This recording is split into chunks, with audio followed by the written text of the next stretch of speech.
Hey everyone, Mo here, and before the video begins, I just want to let you guys know that my schedule is opened up for me to do coaching again. So if you're interested in private one-on-one coaching for me to help you, whether you're a newer player and you want to excel at the game very quickly and learn the fundamentals without developing any bad habits early, or if you're an experienced player who's already maybe platinum or diamond in your top 1%, but you need some help filling in the gap to get you to that 0.01%, to make you just some of the best, then hit me up on Discord and I can get you in some private one-on-one coaching lessons to help you polish up any skills you want to refine and help you learn all of the secrets to becoming a top player. That's it. I hope you enjoy the video. Hey everybody, Mo here, and today I'm bringing you guys a deck guide for dummies on Braum Galio. So Braum Galio, in my opinion, is the best Galio deck. The second best out there, really close behind it, being Galio Pantheon. But I think the Freljord package with Braum and with things like Troll Chant, Vulpine Wander, make this deck a lot more strong than just playing like Pantheon, Dragon, Chain Vest, all that type of stuff in the Targon version. So in this deck guide, I'm going to be going over every card in the deck, why it's in the deck, so like what purpose it serves, and why I played this card over some other cards. Then I'm going to go over your general Mulligan guide, what your curves look like, your general game plan, and then I'm going to show you guys some games with the deck. So before we get into the games though, and into the deck guide, I wanted to remind you guys that 72% of the people that watch my videos aren't actually subscribed to me. So if you guys could do me a huge favor and click that subscribe button, and then let me know in the comments down below what deck guide or what type of content you want to see from me in the future, I can continue to provide really good content for you guys, or at least try to provide good content for you guys and give you the content that you guys are wanting from me with your feedback. So that's gonna be it for this intro. Let's get into the deck guide. Alright, so the first thing we're going to do is go over each card in the deck and explain kind of why it's there, what its purpose serves, and why I might play these cards over some of the other more popular options in other Galio decks. So we'll just start from the top and go all the way to the bottom to pop Galio. So number one is Petra Hound. So a lot of people are asking, or people thought when Petra Hound got released that it was a pretty bad card, and we weren't really sure what to think of the formidable keyword, but I think Petra Hound is actually really good, especially if you can ever pair it with something like a Duran Sculptor. Obviously, like Troll Chant turns it into a 1/4. It makes a lot of these buffs make this 1-mana 2/2 a lot stronger than other just 1-mana 2/2s. Like, because at first people saw this and they're like, oh, it's a 1-mana 2/2 that's just worse than an actual 1-mana 2/2, because you can do things like ping it and it goes down at attack / toughness and a bunch of stuff like that. But we didn't really think about the fact of how things like Troll Chant affect it, Shield of Duran can affect it, and all of a sudden you now just have this like 1-mana 5/5, and that's, you know, really good. Has a big upside to it, and I really need 1-drops to be able to match the tempo of my aggro opponents. So if my opponent plays, you know, like a 1-mana 3/2 on turn 1, I want to make sure I have something that can block and kill it on that same turn, and make sure that I can keep up with tempo and then just survive to the mid game when I can start playing these, you know, 3/3 challengers, my Braum challengers, my and taking board control that way, and then closing the game out, which we'll get to in the play pattern section. But yeah, you really need a 1-drop to match the tempo of all these aggro decks. Duran Sculptor, I'm only playing 2. I kind of want to play 3 after a tournament, so I don't want to get too sidetracked here, but I'll explain more when I'm playing the games during downtime. But I played in a tournament this last weekend with Galio Braum. It was actually the first time I ever played Galio Braum. I literally never played a Galio deck before in my life. Brought Galio Braum to the tournament. It didn't drop a single game. I actually got banned out a couple times too because people were scared of it. But Duran Sculpture was a huge MVP. 1-mana 2/2, or sorry, 2-mana 2/2 is a pretty okay stat line, but then it gives all your other allies +0/+1. And again, with your formidable units, that's kind of like a +1/+1. And I think this card is being super underrated. I think with formidable units, it's basically a Yordle Explorer, and I don't see why people aren't really understanding that.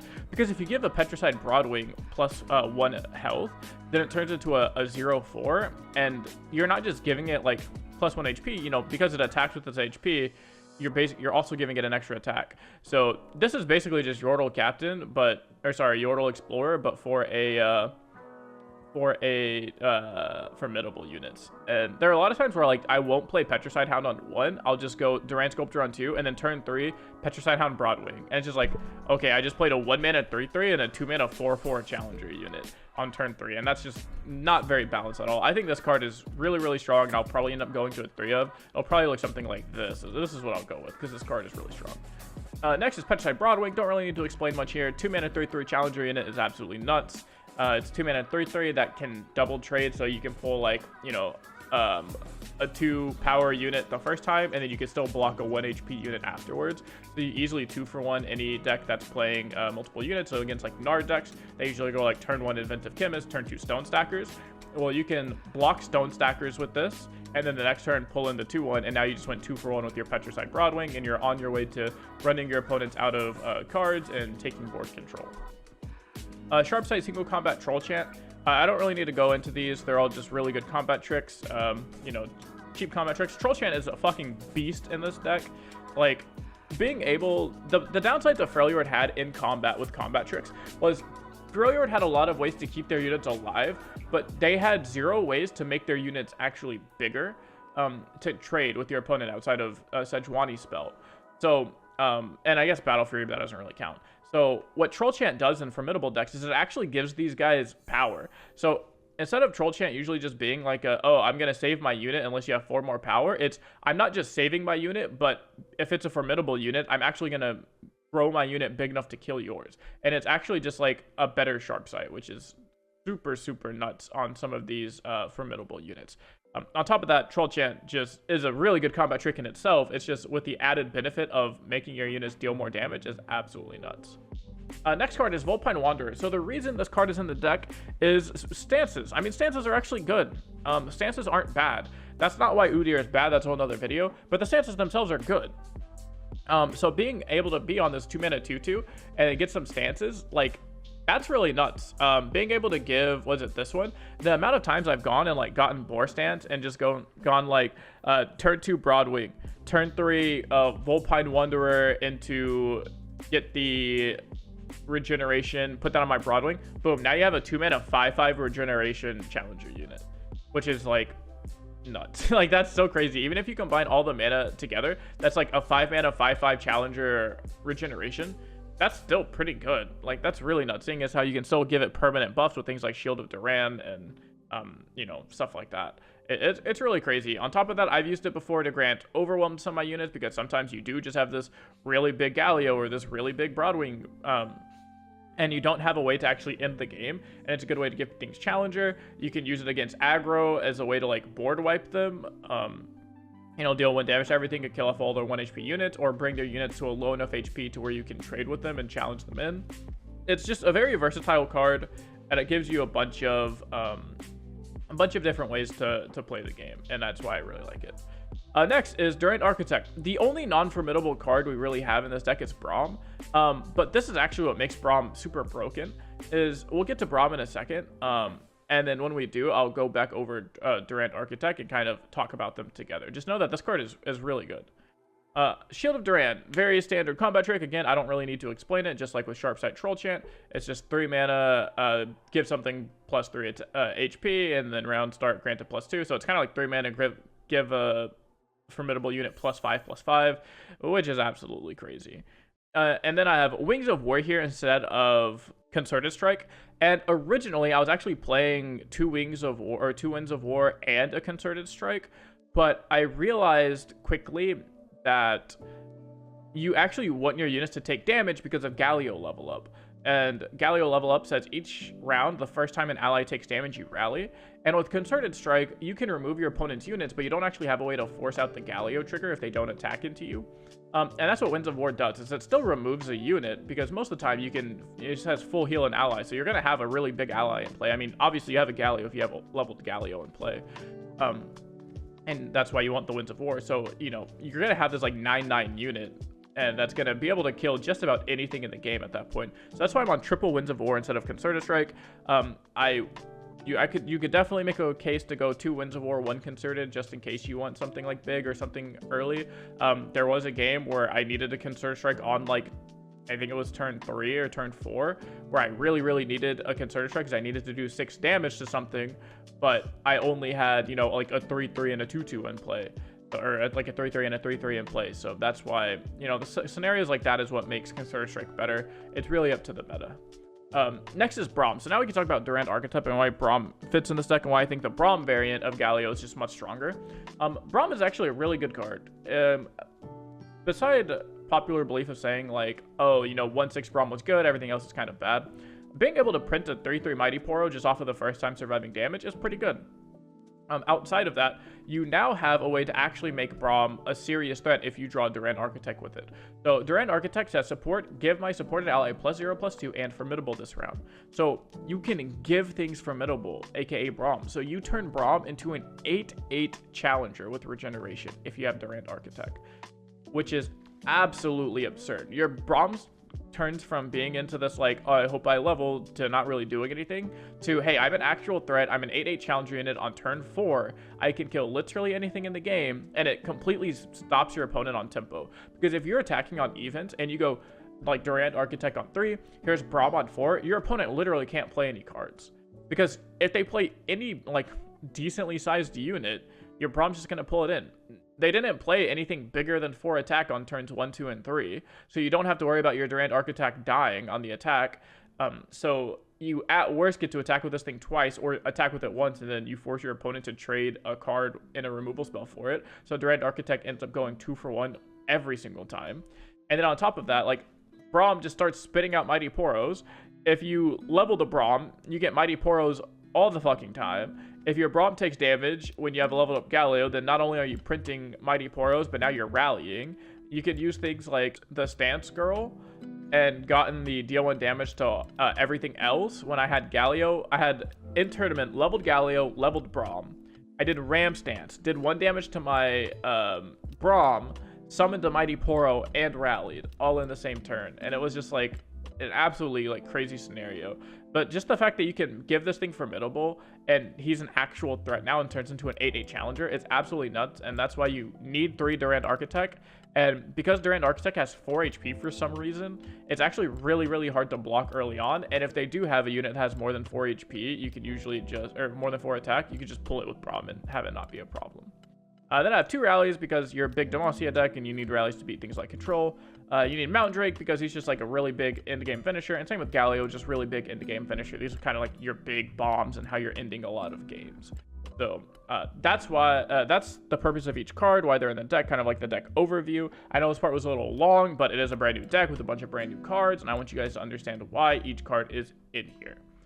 Next, we're going to go over some general Mulligan tips, and then we're going to get into the games. So for Mulligan, it's very simple. I usually just look for early game units. So I look for my Petra side hounds, my sculptors, my broadwings, and I look for my Braum and my Durian Architect. These are the cards I'm looking to keep in my Mulligan. I don't keep Vulpine Wander very often unless I just like really need units. Like if I'm against an aggro deck or something and I know I'm really going to need units, then I'll keep the Vulpine Wander. If not, then I'll just keep like, you know, Hound, Sculptor, Broadwing. I'll keep Architect, Braum. I will even keep Architect if I don't have Braum, because just going like Architect on 3, make my Broadwing bigger is really good. And then if you do draw into a Braum, it's nuts. And the reason I keep Braum is because, you know, just printing 3/3 Poros and trying to level up that Braum is good. And then eventually, when you do draw that Architect, he's going to be really, really nuts. So that's typically what I'm looking for in my Mulligan. I don't keep things like single combat Troll Chant very often unless I'm in like, unless I already have other units. So if I already have like Broadwing, Hound, Sculptor or something like that, then I'll keep the Troll Chant, the Sharp Sight. If I don't have at least like 2 units, I'm probably not keeping Troll Chant and Sharp Sight unless it's Broadwing. Outside of that, I like never keep Galio, don't keep Mountain Drake, don't keep Rally most of the time. I can't think of a time I'll keep Rally intentionally. Don't keep Wings of War, and then Shield of Duran is the same thing with Troll Chant, Sharp Sight. If you have 2 really good units, like if you already have a Broadwing in hand and like a Sculptor or something like that, then you can go and keep Shield of Duran. If not, the main goal with this deck is to take board control, and then we'll get over that in a second and play pattern and how you want to win the game with this deck. So that is my Mulligan tip. So last thing is like play pattern and how you actually win the game, how this deck plays out. So this is a very standard mid-range deck. It basically just says, I'm going to play big units. I have the challenger keyword. I'm going to take control of the board and then eventually win the game with these like rallies and doing this unfair stuff. How you do that is by just having bigger units. So you play a 2-mana 3/3 challenger. That's already really good. You play what could be an 8/8 challenger. That's already really good. Like 1-mana 2/2. That's really good. And stuff like that. So your goal is to just use things like this Broadwing, mostly Broadwing and Braum, and you're just going to take control of the board. You're going to use these 2 cards to just say, hey, I'm going to challenge your units and kill whatever big units you have. And your goal is to eventually clear the board to where you can either kill them just by having a bunch of, like, 3/3s and stuff like that in play, and just say, okay, I'm just going to hit you a bunch. Or you eventually stall long enough until you get this, Mountain Drake and Galio in play, and then just say, like, okay, you have these humongous threats, which put you on a very fast clock. Because my Galio just leveled, you can literally never attack into me again. You can't, like, use a damage spell on any of my units again. If I damage any of my units with a single combat, Winds of War, the Ice Shard, this is like Ram Stance here, anything like that, then you're in a big trouble. And that's how you're looking in the game with these, like, Rally, Galio, Mountain Drake. These are your top end. So, quick recap, it's basically just take board control. It's like any other mid-range deck. Don't waste your spells a lot of the time. That's the biggest mistake I see people do with mid-range decks, is they think they have to save every single unit from every single spell, and that's usually just not always worth it. For instance, if you keep your Broadwing alive at like 1 HP against Darkness and they still have 5 or 6 mana afterwards, then what's the point? That deck has like 9 ping spells, so if you don't have a way to actually keep him healthy, then there's no point in trying to keep it at the 1 HP. Just save your Sharpsighter, save your Troll Chef for something else. It'll be way worth it way later. And yeah, so that's how you play the deck. It's nothing crazy, it's nice little, it's a very fair mid-range style deck that in the late game does crazy shit with like rallies, Galios, and then this Mountain Drake just gets super big and you can eventually give it overwhelm. So that's gonna be it for the deck intro part, and now we're gonna get into the games. Okay. Alright, so we're against Caitlyn Ezreal, and this matchup's pretty difficult because they play a bunch of things like Culling Strike. They basically built this deck, has come back because of Formidable as a way to counter it, because they're able to play a lot of things like the Culling Strikes, get a lot of value out of them. Obviously, Ravenous Flock is really good against the mid-range decks. The Scorched Thirst are really good against mid-range decks. Stuff like that is all really good against mid-range decks, and that's what this entire deck is built around. So we'll see how they end up doing things. If they attack in here, I'm down to just block. I don't care if they trade my Duran Sculpture for a spell, because I'm going to do some crazy stuff. So I'm going to Duran Sculpture number 2. This gives me high roll potential, and what that means is if they don't have removal spell for this unit, I guess, or this one, or if they have them but don't want to use them, then I'm going to start getting insane value on things like my Braum, my Architect, and stuff like that. Whereas, sure, man. If they do remove them, then now, like, if they flock this, first of all, you should have flocked the bigger unit. But either way, if they flock this, that's 1 less flock for my Braum and 1 less flock for my Galio. And, I mean, that makes me extremely happy. So, that shows you one way of how you can play around these decks that have, shit ton of removal spells, and, like, how you actually want to go about beating them. So here, I'm going to block your 1/3, because, again, if you Mystic Shot this or flock this, you're not flocking my Braum, and I'm very happy about that. So we're going to Petricide Hound and just get a 1-mana 3/3. And the reason I played the Petricide Hound first is because giving this the 1 HP is way more important than giving Durian Architect 1 HP. Yes, giving Durian Architect 1 HP is very important. Or not very important, but it's very nice because it makes it harder to kill. It's not nearly as good as making just a straight up 1-mana 3/3. Because, again, like I went over in the intro, Duran Sculptor on a regular unit isn't that impressive. I mean, it's never bad, but it's not super impressive. It's just give it +1 HP. Whereas Sculptor on a formidable unit is granting it +1/+1, essentially. So now we get to play our Braum. We get to check them for a Culling Strike, see if they have it. If they do, we're obviously going to be kind of sad. If they don't, we're going to be really happy, because we're now going to show you the power of an 8/8 Challenger unit. And let's see what our opponent has. So Culling Strike makes us sad. And I think that's about it. Okay, so I think I'm going to go ahead and pull this, just so that way I can kill off their Sump Treasure. I was going to pull the Ballistic Bot, because I feel like Ballistic Bot's kind of crazy. But is what it is sometimes, So let's see here. So they would have to have 3rd Flock here. Kill our Braum. And I guess if they opened with a hand of triple flock against a Demacia mid-range deck, then they're just strictly better. Okay, so we're gonna say okay. And then we're going to go ahead and use a Wings of War here. We're going to fully heal. We're going to kill you. Because I do want to get rid of these ballistic bots, not let them ping me a whole bunch. Kind of get rid of these threats. I don't want them to have free discard fodder. We saw them use the discard fodder on the things like the Sump Dredger he just played. You know, they could have a Rummage in their hand. They could have another Sump Dredger, something of that nature. And we don't really want to deal with that. Also, we're really hyper-leveling our Braum here, which is really, really good. So here, I'm down to just pass. Tell my opponent, hey buddy, do something. There's a Caitlyn, so I'm down to just say like, here's my I'm down to just rally. I'm gonna rally onto my Blood one, put the barrier here, and just hope they don't have a way to kill this. If they do, because they probably have second Caitlyn in hand. Oh, Mystic Shot, sure, and that's okay. Basically we're just not getting the high roll by using Braum to kill the Caitlyn. But what we can do is interesting. So I'm down to just make a full trade here because we're just trying to take over the board, right? So we're just going to do something like this. We're going to do something like probably this. And this seems very good to me. We actually don't need to full trade because they don't really have too much burn in their hand, or at least not enough that I'm worried about it. And our Braum levels here, which is really good. So we get to say okay here. And I'm down to trade my formidable unit with the 3-1 because it's going to get blocked anyways, so I might as well kill the 3-1. And now I get to attack like this, right? So this only gets traded by the Caitlyn, and I say like, okay, sounds good. You're trading your Caitlyn. I'm happy with that. And then I get another 3-3. We're only sad to exactly thermogenetic beam. So because of that, there's a chance you could say, oh, why didn't I just pull the Zonite Urchin?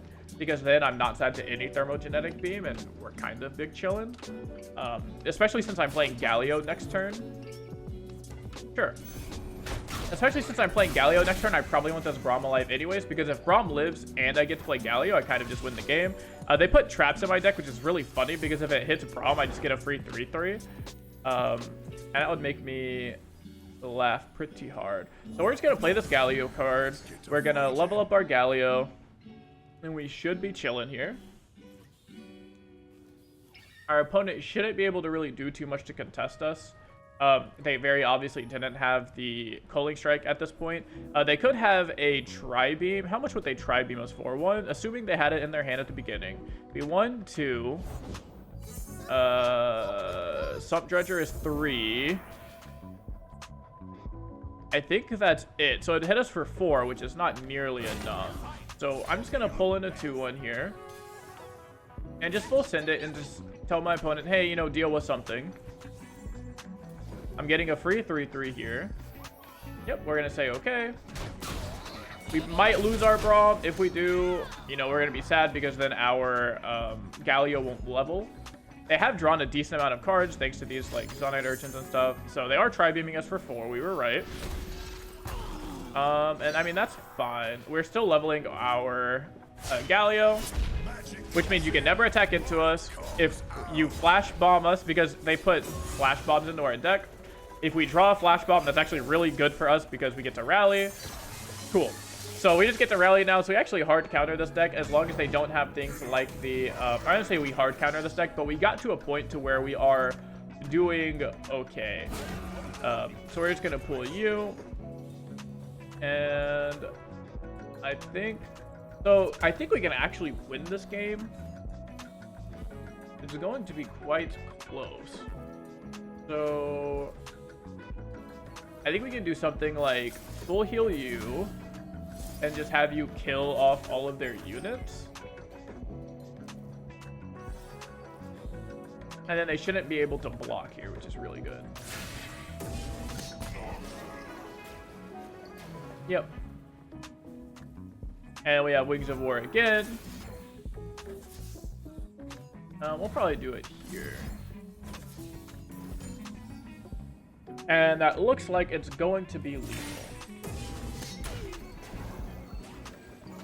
Yep, and there you go. So even a deck that hard counters us, we got kind of fortunate that didn't have Culling Strike, but this was a really good game to show you guys how to play around multiple removal spells and kind of force your opponent into removing your lesser important units. You just want to set up for what's kind of scary, or what looks scary to your opponent, and then scare them into using their removal spells. So we opened with double Duran Sculptor. Opponent said, wait, I don't want to deal with this. Duran Sculptors are, you know, they look pretty nuts. How do I kill these things? And, you know, it was very, you know, easy because we got them scared. They used 2 flocks early on, which is absolutely huge. After you got rid of both of their flocks in their hand, they weren't really able to kill our Braum, and that was a really, really good feeling. And because they weren't able to kill our Braum, and we had the Braum formidable combo, we were able to just completely run away with the game. So, all right, let's get into another one. Iraq, no bet. All right, so Nar Braum, Nar Swain. I haven't actually seen Freljord Nox Nar Swain before. So I'm pretty interested to see how this deck functions. Again, this is a deck that I feel like I'm pretty scared of. Any deck that plays Noxus, I'm afraid if they play things like Culling Strike and Flock, they're pretty good into Demacia decks. And we just have to find ways around the Culling Strikes and Flocks. So here again, we drew into the Durian Architect plus Braum combo. And, you know, I'll take that. If they want to trade here, I'll trade here. No big deal. And I'm actually down to just threaten an open pass and just say, like, okay, opponent, you know, kind of do something. If you don't, then I'm just going to play Braum next turn and be pretty happy. If you play anything like that, I'm down to just play my Durian Architect and say, like, you know, do something. So here, I'll swing in my 1/4 just because if they block, like, with their 2/1 or 1/1 or whatever, I probably don't care that much. It's opening it up to flock, but if they're flocking it, not the worst case scenario. They're blocking with their 2/1, so I assume it's either... It's probably not flock, and it's probably just Death's Hand, if I had to guess. Here comes a Gnar. No Gnar. Part of me wants to just pass, but I think developing this Broadwing is too good. I really want to pass there to burn all of their mana, but I think this is just too much to pass up on, and I still have the 3 mana to shield a Duran, and that's why I like the Petricide Broadwing over the Braum here. It's because we don't really have, like, a curve for next turn anyways. Like, we have this Mountain Drake, but slamming Mountain Drake with no other spell mana is pretty not good. And, okay, so there's an Avalanche, that's fine. I'm down to just Shield of Duran. Down to Shield of Duran, the Broadwing Protector, or sorry, the Broadwing or the Mountain Drake? Probably just... Or sorry, the Architect. Probably the Architect, because Architect could give 2 HP to whatever I pull with anyways. So, like, for instance, next turn, I could open attack, and it'll just make my Broadwing a 3/3 again. Yep, so we can do something like this. Open attack, and now we have a 3/3 again. And so they can still flock this for sure. But if they don't, you know, I'd say we're pretty happy. Now they're allowed to play their Gnar, but I don't think they have Gnar, so if anything, they're probably just going to play Swain, because Swain has Fearsome. Yep, and we could be in a lot of trouble here because we don't actually have any way to kind of kill this stuff. We're really close to being able to just kill the Swain with Golden Aegis here. We can make this Architect 5 attack, assuming they don't just have, like, second Swain. We're in a really awkward spot. I don't really know what the correct play is, because part of me wants to just, like, give this +2/+2, and that way you can block the Swain and be kind of happy. Part of me wants to just, like, play Duran Sculptor and say I'll take the Swain hit. I think I'm down to just give this unit +2/+2 because I really want to not take just a full-on Swain Thraxing. You know, like, I expect them to have at least second Swain for a flock. That's why I'm not putting it on, like... Well, there's a couple reasons I'm not putting it on Broadwing. But the reason I'm not going all in on this Broadwing or care too much is because they for sure have second Swain. So they're going to flock something at least once. Worst case scenario here is they have a second Swain plus, like, regular flock, which I don't think is the case. It'd probably be, like, second Swain plus Avalanche or something like that. And that would make me quite sad. So we saved our spell mana for this because if they do have an Avalanche or something, I'm going to be very sad. So there's that. We're just going to say, okay. Not really too much we can do. So I'm down to just say, like, here's a Duran Sculptor and just kind of build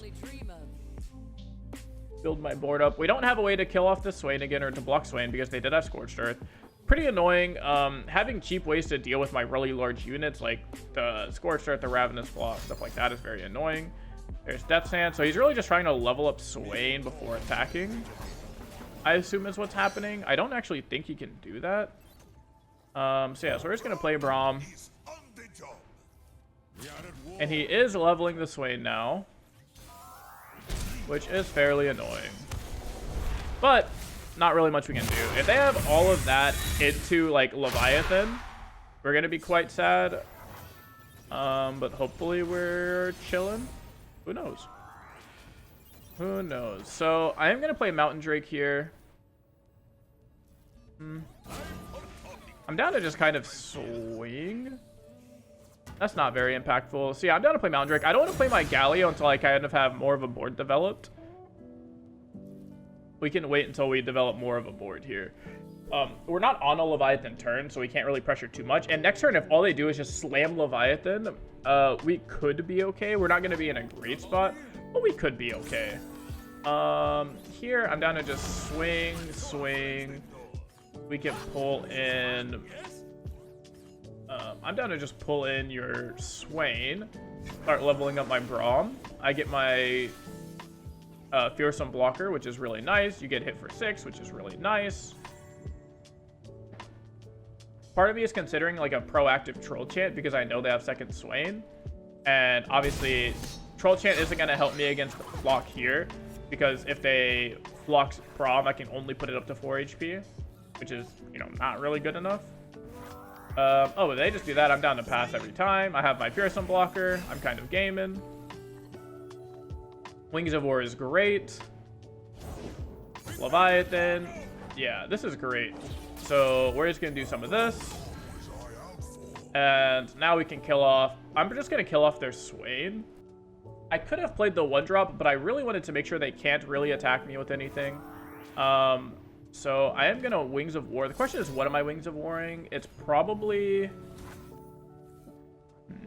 I could do it to Galio, and then my Galio is damaged and I'm sad. I think I'm just going to do this. The question is, do I get rid of Swain or Leviathan? If I get rid of Leviathan, I don't have to worry about Swain stunning me, but I will eventually here. I think I'm okay. I think I'm just going to do this. And then just say, like, just do something, Mr. Opponent.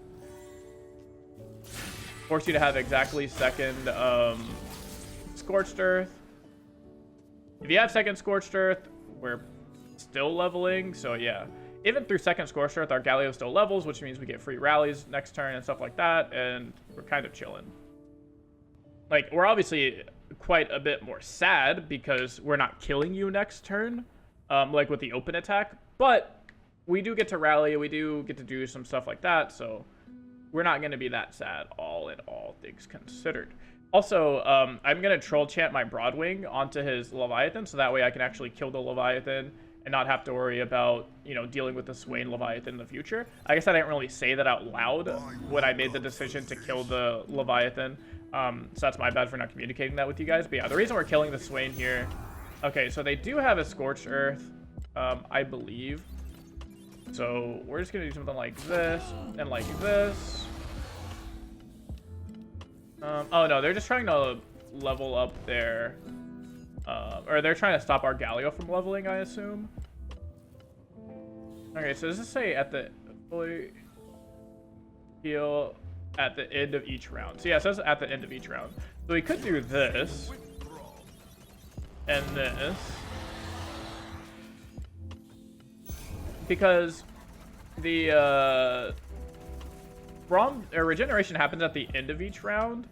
That's still 10, 18, and another 12. So 20, 30. So yeah, so we should still be fine here.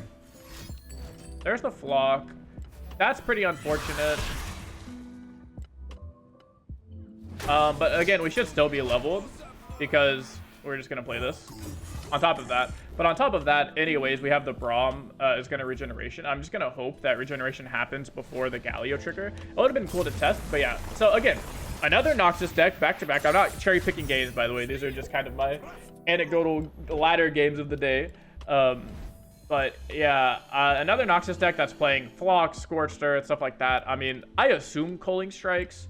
But of course, I don't know. If I was at Noxus, I'd be playing Culling Strikes right now because they just kill so many things. They kill Misfortunes. They kill all the formidable units. They kill, you know, a bunch of units in the, what's the region called? A lot of the units in Bandle City because the Bandle City units are really small. So I think Culling Strike is nice. Obviously, I don't know if they are or not, but yeah, that matchup is again supposed to be a hard one, and we kind of just dominated. Like that game didn't really feel nearly as close as the like Caitlyn Ezreal game, and we saw how both of those games were kind of you know, stomps. So we're gonna see if we can get one more game in here for you guys because the video is getting kind of long. Yeah, so we're gonna get one more game in here for you. All right, Yordle Arms. All right, so this will be my first time playing against Yordle Arms with this deck, so we're gonna kind of learn together. But I assume it's kind of just like a you know, control the board style thing. I'm gonna get rid of single combat because our units aren't really big enough, and we really want either Durian Architect to make our Braum good, or we really want Broadwing. So this hand's kind of nuts, right? So we're just gonna go and just play our units out on curve, and I'm just gonna show you why this deck is as strong as it is. Because we kind of just beat everything. They can play 2-mana 3-1 here, or 3-2, sure. I'm just gonna hit you with my 2-2. If you want to trade with your 3-2, that's fine. That works for me.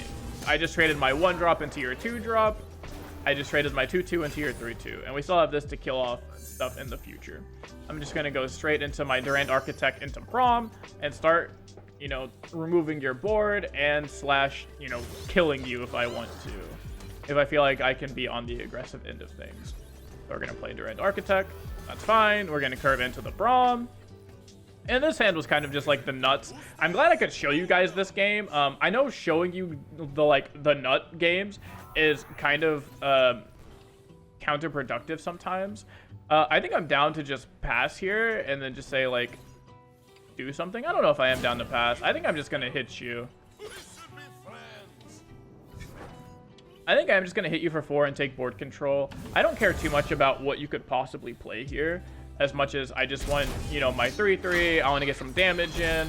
I want to start applying more and more pressure. So yeah, you could play your Lulu here. You could play your Yordle Captain here, and that should be fine.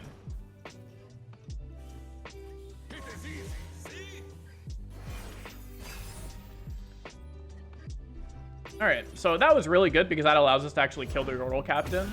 So we can do like this here.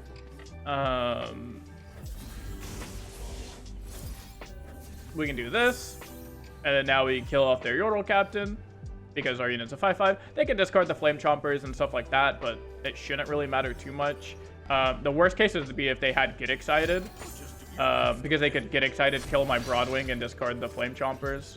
If they don't have that, we're not too worried. This 1/3, we're playing a pretty big deck, so them having a 1/3 is not scary to us, really in the slightest.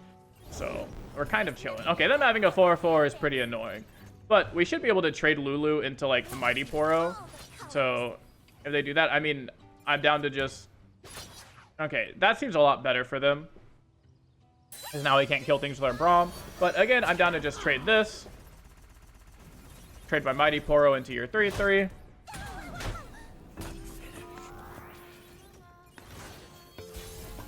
And we're gaming. So, single combat, good. I'm just going to play Mountain Drake, and we're just going to kind of start killing you. Like, we're just going to start applying a bunch of pressure here.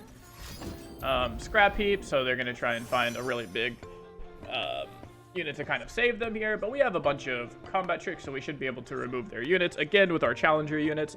Unfortunately, we did lose the way to give Braum Formidable, so he kind of just turned back into this. I'm going to try and get my units to apply as much pressure until I level up. But that's fine. I like the Vulpine Wanderer here because it could find us a way to deal damage to all these Poros. They're probably just going to open a Yordle Arms, and if they do that, we're a little bit sad. But if they don't open Yordle Arms, then we get to do the Ram Stance and kind of just board wipe our opponent. Here, we're just going to swing. We're going to go pull, say okay. And this looks good to me. We're just going to say, okay, opponent, you know, do something. Mystic Shot on our Braum is quite annoying, but not really too much we can do. There's a Poro. We're going to say, okay. Okay, so that's 1, 2, 3, 4. So they definitely have Yordle Arms active, which is quite not great for us. We can try and remove their elusive unit. So we can play Vulpine Wanderer here. Just to say, like, okay, you literally have to cast your Rolling Arms right now or you lose your everything. So let's see if they have it. I'm sure they do. There's the Yordling Arms. That's fine. We're just going to go single combat. How do we want to single combat? We can probably do this onto... Not the elusive unit, probably just this unit. Seems fine to me. So let's see, we're going to take 10 damage and we can just go like chump block. And then we just cast a Ram Stance and be fine. We actually only lose 1 unit here, which is really nuts. That's really funny.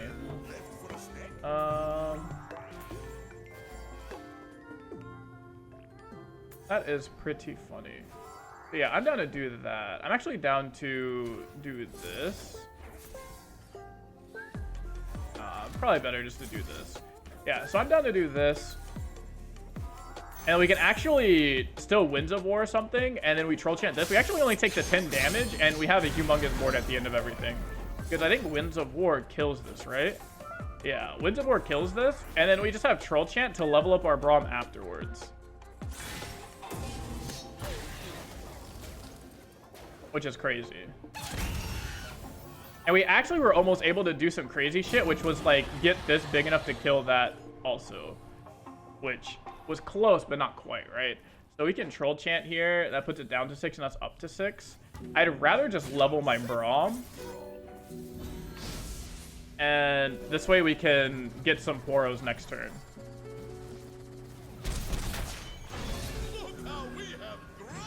Look how we have grown.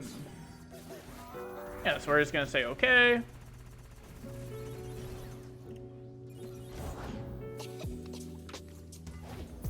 Painter is fine. So we need him to not have like Mystic on our Mountain Drake. Spell here would be nice. Okay, so we're just gonna play this Petricide Hound. We're gonna see if we can bait them into playing any more 1 HP units or show us that they have no like removal spells. Crescent Strike is fine. So we're gonna swap stance, deal 1 damage to everything. Probably just on the Braum is the safest bet at this point. Because if we do it here and they do have the like Mystic Get Excited, we're kind of sad. So I think I'm down to just send it. It really depends on how greedy I want to be. But yeah, let's just do it this way. Let's just do it this way. Because they really can't stop this. We miss out on a 3-3, but we should be okay. You can Pokestick that, that's fine. Guys, we're still just going to hit you for a whole bunch. So whether you want to trade your 4-1 into us or not does not really bother me. And yeah, so I'm kind of happy I didn't do it on the Mountain Drake, especially if they have like a Get Excited. Sure. That's fine. We can just block forever. We have a 7/7. So at this point, we're kind of just hoping they don't have, like, more elusives into Yordling Arms. That would make us sad. Got that off of Professor Von Mech. That's a really good card to get. Oh my goodness. This is really good draw from our opponent as well. So they got to show you our nut draw and got to show you the Yordling Arms nut draw. So we probably just lose the game here if they have second Yordling Arms. But they don't, which is good. So... What is this? Equinox? Okay. Holy shit, you're so good. Jesus Christ, you're so good. Our opponent has just like gone off the fucking rails this game. Actually off the fucking rails. So we're losing our Mountain Drake here. Was what I'm assuming. Oh, he's putting us to... you have to reorder that, my friend. So this gets +2, so 4 or 5. So it makes us die to Get Excited. Okay, so this is fine because we can never block the Fizz anyways. You're ordering it incorrectly. If they put the... There you go. Yeah. There you go. Much better. Okay, I mean, that's fine because we couldn't really kill that thing anyways. We can kill it with Braum next turn, which is pretty nice. Outside of that, really not much else we can do. So we're just gonna try and not die. Luckily, they don't have second Yordle in arms, which is pretty good for us. So we're just gonna block like you there. We're going to block you there, you there, and probably you there. Puts us down to 4. We get a 3-3, and we're just gonna say okay. So opponent had an just absolutely monster hand. I don't really know how we can come back into this because they also got that off of Loping Telescope. So they've gotten like, they just generated so many cards. And the goal of this deck is to just, you know, oh wow, what a card. I found out how we're coming back into this game.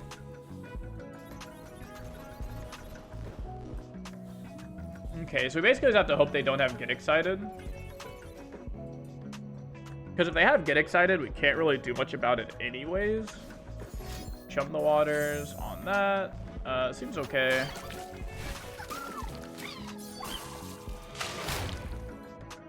So we can... Oh, I guess the Fizz is pretty frustrating. So I guess we have to do something like this. Deal 1 damage to everything else. Go here. And just say, like, you know, I hope you don't have Get Excited, friend. Or really any burn spell. Alright, so we're just gonna full send it here. Pull in Fizz, because Fizz is unblockable. I mean, Fizz forced them to have the spell. If they have a spell, we're probably dead no matter what. Let's see, but we can draw like single combat if they don't have the spell. They'd have to have 2 spells. They have to block, they just block like the 2-1 there. They take 3-6, go to 2. Dang. Yeah, so I think we're gonna end up losing this game, but they drew like extremely fucking well. Any deck that isn't basically Yordle in arms that refills their deck 19 or refills their hand 19 times and stuff like that, we actually had like, and not just refilled their hand, but they refilled their hand with, like, the nut, right? Professor Von Mech, holy shit. Like, yeah, like, even the randomly generated cards that they've generated off of the randomly generated cards have just been, like, absolutely fucking nuts. Like, they generated a Mecha Yordle that generated a Spacey Sketcher that generated the Equinox. Like, they've just done some of the craziest shit. So, yeah, pretty good from opponent. Sometimes you just lose games, you know, and it happens. Sometimes your opponent just high rolls you and you lose games. We played this game extremely well. I wouldn't have really changed any way I did anything. It's just, you know, sometimes your opponent just kind of high rolls you and you lose. You know, sometimes they just randomly generate a shit ton of cards and those cards are absolutely bonkers. Is what it is, you know. But still very, very, very close. But I'm going to keep that in there just to show you, like, what the nut draw looks like and how crazy it can be. And your nut draw literally only loses to other nut draws of, like, hey, I'm randomly generating 6 different cards this game. Like, that guy, I wouldn't go back and count how many, like, cards they actually generated. And the fact that we were able to take them down to, like, kind of the last hand scenario where it's like, oh, you only have 2 cards in hand now. So with our like very fair deck that doesn't generate any cards really, we generated like 2 Ram stances, right? So our deck that only generates 2 spells was able to go toe for toe with a deck that generates like 10 plus units, if I had to guess, or just like a crazy amount of units, because they had to like create a Mecha Yordle, Loping Telescope, find something. The Mecha Yordle created 3 random cards. The random card that the Mecha Yordle created a random card. Like, they had double Lulu, they had the Fizz. It's like they had so much shit there created, and we were able still to go like very, very late into the game, to where the fact, even I think like if they didn't hit like exactly Equinox off that Mountain Drake, we actually had lethal, or we force them into blocking with their Fizz and we don't die that turn. Or if we find like a Galio there, we're super, super looking good. Like, there were still draws that we could have had to put us back in or into that game to kind of like win it out, even through our opponents, like, you know, Yordle Captain, double Chompers, double Lulu, Yordle in arms, 8 randomly generated cards, stuff like that. So that's going to be it for this deck guide. Hope you guys enjoyed it. If you did, make sure to leave a comment down below letting me know what deck guide you want to see next or what videos you want to see next, and I'll try and get them out to you guys. And leave a like if you enjoyed the video because it helps me out a lot with the YouTube algorithm. So that's going to be it. I'll see you guys in the next one.